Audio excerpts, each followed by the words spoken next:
In in ఆడు all out చేయాలి. బయటకు వచ్చి అందరూ బయటకు వచ్చాడు. ఐసు రమ్య అయితే అమ్మా ఓకేనా. ఇన్ దా నిమ్మకాడు దామా బర్డ్స్ నేమ్ కానీ యానిమల్స్ నేమ్ కానీ చెప్పు. లైనా అది యానిమలేనా చెప్పు. ఏం చేస్తుంది లైను? ఏం తింటది? పక్షులు కానీ చదువుకున్నాయా? కోడుందా? కోడి గురించి చెప్పైతే గుడ్డు పెడుతుంది కోడి అని చెప్పాలి. ఉంటున్నాను కూడా గుడ్లతో ఏం చేసుకుంటాం మనం? ఏం చేసుకుంటాం? ఇలా తాకి అదేంటో చెప్పాలి. సరేనా? చేయబట్టు ఒకసారి ఇదేంటో చెప్పు. పట్టుకొని గట్టి పట్టుకొని చెప్పు. Very good. క్లాస్ నొక్కు పర్లేదు. ఏంటది? Very good duster. Very good.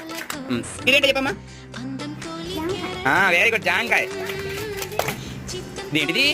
Very good book. పెట్టు. ఇదేంటి చెప్పు. వెరీ గుడ్ పాప క్లాస్ పడండి రా.